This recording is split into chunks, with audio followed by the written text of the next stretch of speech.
Baik, izin menjawab soal nomor 5. Dalam poin A, apa yang dimaksud dengan prinsip kontinuitas dalam pengembangan kurikulum? Prinsip yang mengacu pada upaya untuk memastikan adanya kelanjutan atau kesinambungan pembelajaran dari satu jenjang ke jenjang berikutnya secara berurutan. Bukan dari segi materi yang diajarkan saja, tetapi juga bagaimana keterampilan dan konsep dikembangkan secara progresif. Jadi materi itu harus diurutkan dari yang termudah ke yang tersulit, terendah dan tertinggi, terkonkret dan terabstrak yang akan diajarkan kepada siswa. Kemudian untuk menjawab poin B, bagaimana pentingnya prinsip kontinuitas dalam pengembangan kurikulum? Prinsip ini membantu memastikan adanya kesinambungan dan kelanjutan pembelajaran yang memungkinkan siswa untuk membangun pengetahuan dan keterampilan mereka secara bertahap dari satu tingkat ke tingkat yang lebih tinggi. Dan prinsip kontinuitas, kurikulum tidak lagi terlihat sebagai sekumpulan materi yang terpisah-pisah, melainkan sebagai rangkaian pembelajaran yang saling terhubung dan terstruktur. Ini membantu siswa membangun pengetahuan mereka secara bertahap, menghindari pengulangan yang tidak perlu dan memudahkan mereka dalam transisi antar jenjang pendidikan, serta mendukung pengembangan keterampilan belajar yang berkelanjutan. Dalam poin C, berikan contoh bahwa prinsip kontinuitas diakomodir dalam kurikulum di Indonesia.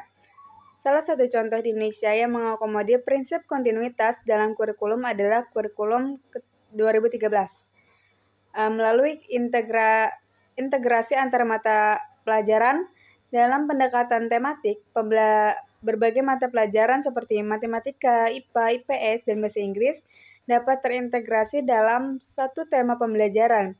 Dan dalam kurikulum ini, mata pelajaran disusun secara bertahap dan bertingkat dengan topik dan tema yang saling terhubung antara satu tingkat dan tingkat yang lebih tinggi. Misalnya, dalam pembelajaran bahasa Indonesia, topik membaca dan menulis dikembangkan secara progresif dari kelas 1 hingga kelas 6 dengan tingkat kesulitan dan kompleksitas yang meningkat seiring dengan kemampuan siswa. Menjawab poin D, bagaimana prinsip kontinuitas memastikan bahwa pembelajaran bagi siswa mengalami perkembangan yang progresif dari satu tingkat ke tingkat yang lebih tinggi. Dengan prinsip kontinuitas memastikan bahwa pembelajaran siswa mengalami perkembangan yang progresif dan mempertimbangkan urutan materi yang saling berurutan, memanfaatkan pengetahuan yang telah diperoleh di jenjang sebelumnya sebagai dasar, dan menghindari pengulangan materi yang sama di tingkat yang lebih tinggi. Contohnya, mengenai pembelajaran salat. Yang prinsip kontinuitas memastikan urutan materi yang saling berurutan. Pada awalnya, siswa akan mempelajari pengertian sholat sebagai pengetahuan dasar yang melibatkan pemahaman seperti hukum, syarat, dan rukun sholat.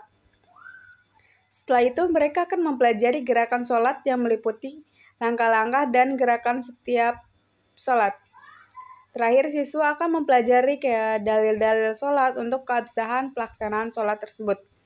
Dan demikian, prinsip kontinuitas memastikan bahwa pembelajaran siswa mengalami perkembangan yang progresif dengan mempertimbangkan urutan materi yang saling berurutan, memanfaatkan pengetahuan yang telah diperoleh di jenjang sebelumnya sebagai dasar dan menghindari pengulangan materi yang sama di tingkat yang lebih tinggi.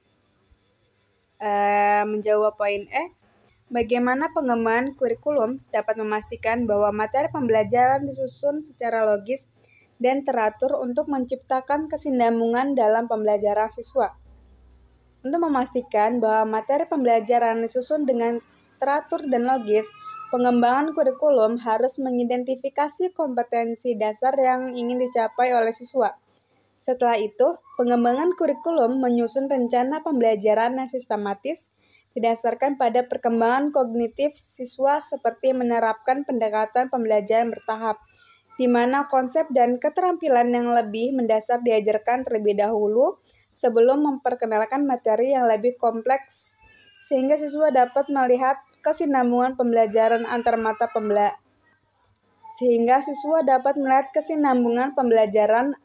mata pembelajaran. Cukup sekian, terima kasih.